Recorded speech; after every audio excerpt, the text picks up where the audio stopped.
Hi everybody, good morning. This is Wednesday morning's devotional, and I hope you're in for a fantastic day today. We've been considering the wonder of that beautiful prayer Jesus taught his disciples, the Lord's Prayer, and we've been going through it statement by statement, and we're at the statement right now of thy will be done on earth as it is in heaven. It's this statement of thy will be done.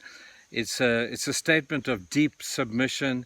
It's a statement that goes against my inner being, where everything cries out within me to say, I want my will to be done. And so when we cry out, thy will be done, we're declaring God's sovereignty, we're declaring our own submission to who he is. And I've got to tell you people, it's actually a great place to be.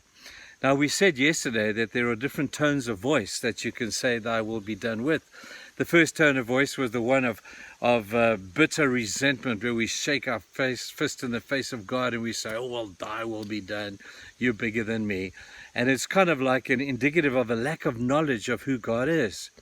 But I want to take you to two more today of possible tones of voice of saying, thy will be done.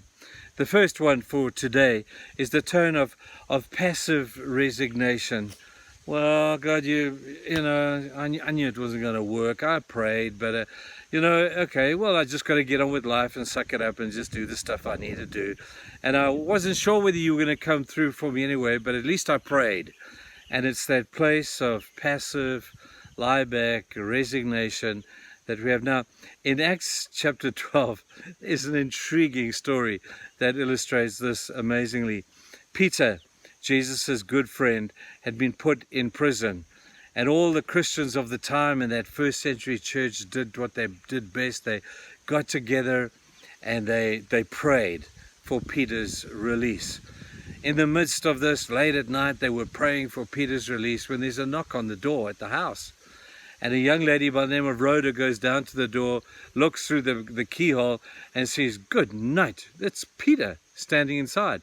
So she runs back into the prayer meeting and says, guys, Peter's at the door. Peter's standing there. And they said, oh, Rhoda, you're too young. You don't understand. It couldn't possibly be Peter. He's locked up in prison. And we're just praying because we know we have to pray. And she said, no, it's Peter at the door. And then some super spiritual guy in the midst of the group says, hey, maybe it's his angel standing at the door, Anyway, they had resigned themselves to the fact that this was not going to happen. They had resigned themselves to the fact that this was just too big. There was too big a challenge. And there stood Peter at the door. God was gracious and answered their prayer, even though the tone of the prayer was one of passive resignation. I don't recommend it as a tone, because we don't want to give up. We want to pray with great passion and perseverance, as you will see in the other tones that we'll speak about. But there is a tone of que sera, sera, what will be. I'll pray because they tell me to pray, but I don't really believe it's going to happen. It's the prayer of thy will be done, said with the tone of passive resignation. The second one is the other one, which is a passive-aggressive tone. This is the tone that is kind of saying, well, I've got to do this thing anyway. Everybody else is doing it, so I may as well get on board and do this praying thing and pray thy will be done. I don't really want to do it, but I'll do it, and then I'll just kind of withdraw and I'll sulk a little bit. And I won't really do it with my whole heart. And it's that passive-aggressive tone. It's that sulky tone that very often we use one to another. When we can't do anything else, we just withdraw and we treat each other with an indignity and with sulkiness. Now I get a picture here of Genesis chapter 4. Go and read it. It's a great story of Cain and Abel. How Abel had brought to God a great offering.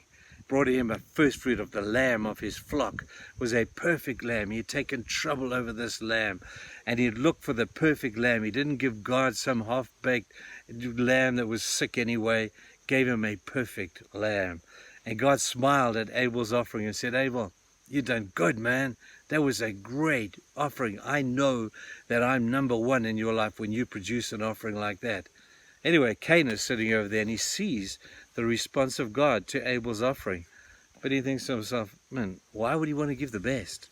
Why don't you just give like second or third or fourth best?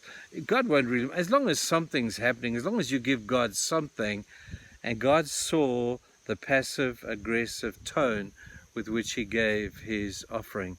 He went and got a bunch of vegetables, probably second-hand, messed up vegetables. And he said, okay, God, if you want an offering, I'll give you an offering. Here it is. And with a dropped lip and a miserable attitude, he gave his offering to God. Now, we've got to ask ourselves the question as we contemplate this whole thing here. We've got to ask ourselves the question of, do we give God our leftovers? Are we giving him the dregs of our time? Are we giving him the leftovers of our finance? If I've got any money at the end of the month, then maybe I'll tithe if I have to. Are we giving God the leftovers of our abilities and our ability to do stuff and our gifts and our talents?